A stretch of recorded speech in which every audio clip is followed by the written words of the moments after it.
how hard is a double HP Elite Vortex? Well, we're about to find out. So this is a map that's actually pretty annoying for Vortex because as you guys can see from the layout, the space for placing towers and the track are actually very close to each other, and Vortex is a boss which stuns all of the towers when you proc a skull. Now talking about the modifiers, really quick what's happening, so we can choose any hero that we want. The Buccaneers are banned, so I guess no Buccaneer Paragon and no favorite traits, but the Bloons are super fast, so this is gonna be annoying. And then the boss cell 200%, but we get a 45% on the boss speed, so this should be helpful. Now another problem that this map has is the fact that you don't exactly have that much farming space, so we're gonna have to be using a Miniopolis and then eventually a Monkeyopolis. So let's just start like this. On top of that, I'm gonna stick around for the early game to show you guys how I'm gonna farm and I'm gonna defend. So we're starting off with the free Dark Monkey and the sub, and then I'm gonna have another farm on top of this one right here where my mouse is. And now because it's round 10, let's actually use the level 3 ability from Ben so that we can save a little bit of lives. And that yellow balloon, is it gonna leak? No, it's not. We snipe it with the sub, so let's go like this. This is the spot for the second farm. You place it just like this. Now this is a little bit of an annoying part of the game because, well, the balloon speed is at 160% as you guys saw, and normally I would actually be saving money for a third farm, but because the balloon's so fast, I'm gonna go for the 001 sub instead. You know, these are the things that are gonna delay the farming just by a tiny bit, and keep in mind, this map is just like so tight with the farming space that we are just not gonna have as many farms as we usually have, so we're gonna have to do something about that as well. Okay, so round 15, as soon as the pink balloons come out, I'm gonna use the ability, so let's just get some extra damage onto the sub, and then the third farm's placement is just like this. I hope I'm hitting all these guys correctly, by the way. Round 17, we have to use the ability because these guys are gonna leak. They're super fast. Let's make sure we collect all of the bananas. Then the fourth farm is gonna be right next to this one at the bottom, so I think we should have the money right now. I'm also watching the ability and just how this round is progressing, so let's place the farm just like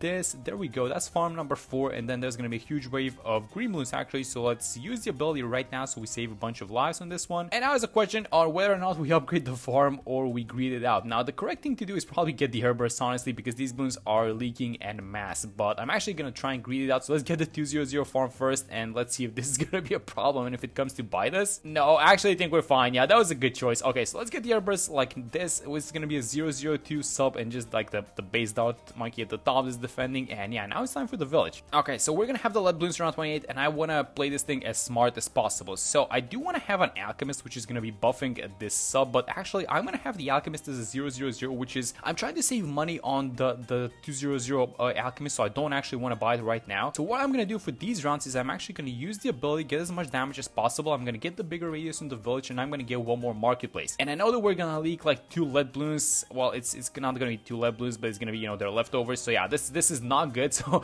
ideally you want to have the AMD, but I'm just trying to greed out as much as possible so that we can put the money into the marketplace. So let's go like this. Let's get another marketplace as well. And is now the time for the AMD? I don't know, guys. I really want to greed it out again. Actually, you have to plan ahead with this thing, so you want to have the sub in the range of the village, which is going to be important later on. But this alchemist placement is actually purposely like this. So you guys know how the Berserker Brew works, right? So the closest tower to the, let me just get the advanced intel, by the way, but the closest tower to the alchemist has priority on the Berserker Brew. Now the sub is pretty far, and that's actually by design, this placement of the alchemist, and that's because I want to defend with the elite defender. If I place the elite defender just like this, it's going to be closer to the alchemist than the sub is, and it's going to have Berserker Brew priority. So I'm actually going to mark the spot of the elite defender like this, and I'm going to buy the 5th farm actually, which is going to be again in range of the discount village, which I absolutely love. And round 39 about to end. We're going to have the tier 1 boss, and here's the plan. I want to defend by using the elite defender as I mentioned, but I'm not exactly sure if this is going to be enough because again, this is the double HP Vortex. Look at this thing, 83,000 HP for the tier 1, guys. That's a lot of HP. And let's actually see if this is going to be enough. So as long as we keep the boss in place, that's pretty much exactly what we're looking for. But also we shouldn't forget to farm, and we're going to leak a bunch of camels, by the way, so this is going to trigger the thing. But that's, oh my god, that's way too many camels. Let me just buy like a dart over here. I think we did very well by buying that Dark Monkey. We saved a bunch of lives, maybe like one more.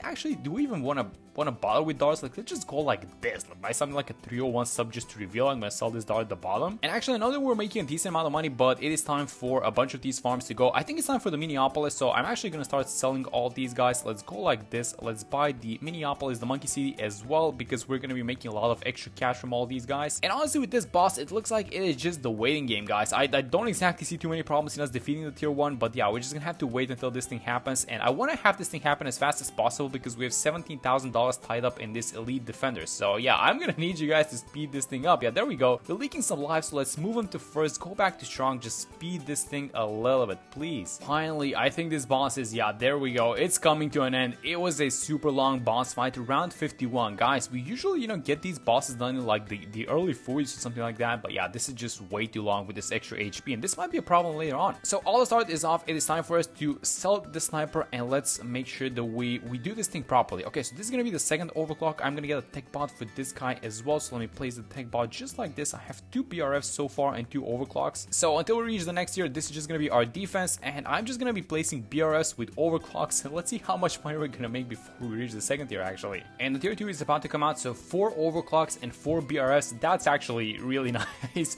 and we have a bunch of cash left over. So here's what we're gonna do. We're gonna try the math for this one, but I feel like because of the double HP, we have to overclock this thing. So I'm actually gonna disconnect one of these bots that's connected to this overclock, I think it was, and this HP is actually ridiculous. 500,000 HP for the tier 2, guys. That's just way too much. It's just so much HP. This is ridiculous. Okay, so let me just buy the math as fast as possible. This is why I wanted to buy the overclock, but I feel like it might even, like, it's not that it's not gonna be enough, but we kind of need to speed things up, right? So I'm gonna get the overclock. Let's overclock this guy. Let's actually get the jungle jumps as well. And while we're here, I think I should probably be getting something like this, like the 320 alchemist just for this guy. And let's see how the HP is going. It's actually going quite decently, I think. Let me use the ability. It's going decently, but it's going super slow. And the problem is that when you proc a skull, like, Vortex escapes like behind these trees. So let me just show you guys. You see this sniper, how there's a tree line up top where Vortex is. So our missiles cannot actually reach him. So we have to wait for him to just come in range, I guess. And then we start doing the damage. And hold on, wait a minute. That's round 63. Are we dealing with this one? That's, oh, these guys kind of made it far, I think. So, okay, so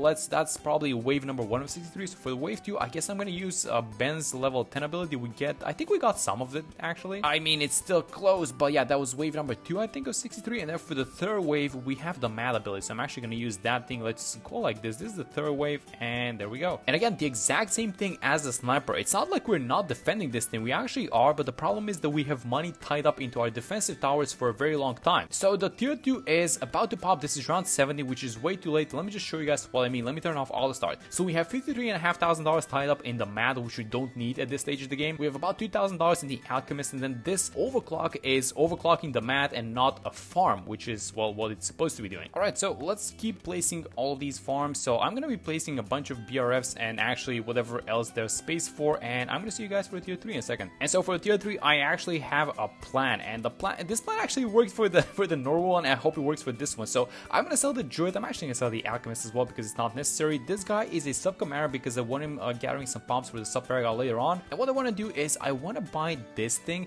and I want to have the dart paragon just like this below the bridge. And I think this is really important because, as you guys know, Vortex stuns our towers, and I think that this distance below the bridge, by the way, degree 34, that's actually really nice. But I think if I have the dart paragon just below the bridge and not above it, I think this is just gonna be outside of stunning range. So let's actually see if this is gonna work. And by the way, 3.3 million HP, just, you know, just putting that out there. And as soon as the first call procs, let's just see if the dart, yes, it's not getting stunned. That's perfect. Yes, that's exactly the spot that you're looking for. There we go. Okay, so let's just do some other stuff while we're here. So first off, I want to sell this sub, and I'm just thinking, where do we want to have this thing? I want to have the absolute 0. I want to have this thing as the larger radius, and I want to place a couple more farms actually, because if you guys take a look at how the map is going, we don't have that many farms placed. That's just because of the way the map works. So if I can fit like 3 more, that's gonna be super good. Oh my god, it's gonna have to be 2. I thought for sure you can fit 3. Maybe my placements are a little bit off, but you know what, I'm completely fine with just having these 2 like this. And now I want to talk about 2 more things that I want to do during this entire run. So number 1 is gonna be that I'm gonna create a Monkeyopolis actually. So I'm gonna sell this Miniopolis that we have at the bottom. I'm gonna overclock it. Let's fit as many of these farms as possible just because the map is tight. And number 2 is that I want to use the sub paragon for defending the next tier of Vortex, because we want to attack Vortex from a distance, right? We don't want to let them attacking our towers, and I think this sub paragon is gonna be nice. So I'm gonna have the sub paragon like this at the bottom, and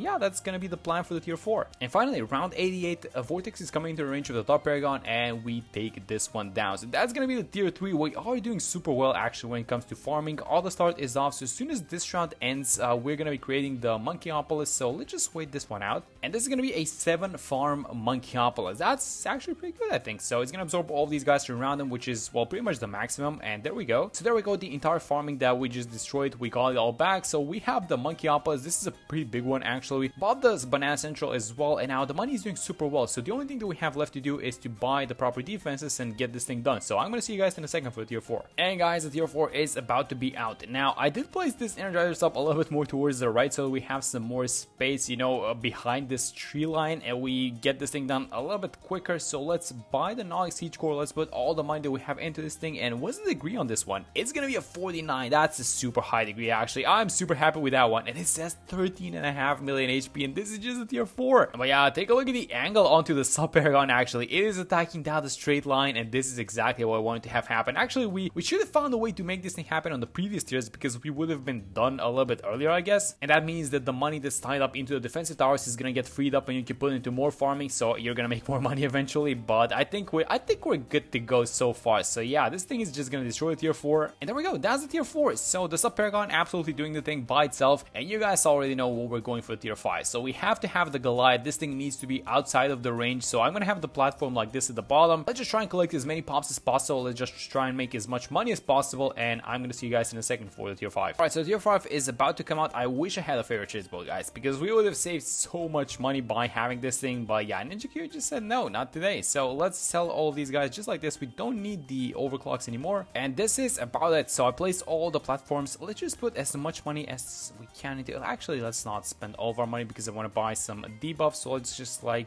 I think if we leave 100k, it's gonna, about 100k is gonna be fine. So let's check the degree on this one. It's gonna be a degree 47. I'm happy with that one. Yeah, there we go. So let's get it to Wing Monkey, and then we can sell the absolute 0 because we don't need it anymore. This is like, I'm gonna have like a super bill over here. This thing's gonna get stunned all the time, but it's completely fine. Let's get a cripple mob just like this, and I think we should have barely enough money for the glue storm, and there we go. And here it is, guys, 67 million HP. Absolutely wild how much HP this thing has, and I really hope that we do enough damage so it doesn't reach our towers, because if it goes to the middle and it starts stunning our Sub in the Dark Paragon, then we are in some trouble. Actually, that was a huge mess on screen, so I have to turn on the FX a little bit. So let's use the bombardment ability like this, and is it gonna take out the entire skull by itself? It's degree 47, so it should do a decent amount of damage. And no, oh my god, this thing barely tickles it. No, we just need to do the auto attack damage. This guy has way too much HP. I do feel like we are keeping it in place, so that's good. So I think that we have this thing is just a matter of time, right? And actually, you can see the problem with this boss, right? And why this can be difficult. We farm super well, right? But see, the problem is if you don't have enough damage to keep this guy in place, even though he's walking slowly, just the pattern, the way this track works, it's gonna keep stunning your towers. Like, there's no way to place your towers that's gonna be outside of the range of Vortex's path, right? Let's use the sub ability. Let's actually see how much this thing is going to do. So the shield is out and it's gonna land in 1 second, and let's just watch the HP, and it actually did a decent amount of damage. It's gonna be some, so the radioactive thing that stays in the ground, I think that does a decent amount of damage as well. Let's use the Goliath ability, and that's gonna be barely, it doesn't even defeat like a single skull. Yeah, that's just 67 million HP, guys. That's just way too much health for a boss, but we do have this thing. So let me just check the path on these. Let me just kind of move it back because we do have the ability ready. So this is gonna be the final bombardment, and yes, we actually do take it down. So it wasn't that difficult, I would say, because if you farm well, I guess none of these bosses are difficult, but at the same time, you know, this might be a tricky one because it has just so much HP. And again, if your towers are in its path, then they are gonna get stunned, and yeah, that's gonna be a problem eventually. But yeah, we take it down. So let's just check the pops really quickly onto the sub and the Goliath, actually. So the Goliath is probably gonna be the one that has the most, 41 million, and the sub has oh, wait a minute, this is ridiculous. The sub is beating it by 200,000 pops. That's ridiculous. I mean, the sub was here for the tier 4 as well, so I guess that's the thing. But anyway, that's gonna be it for this one. Thank you guys so much for watching the video. That's the Elite Vortex with double HP, and hope you guys, you know, wishing you good luck and hope you guys beat this thing. So I'm gonna see you in the next one.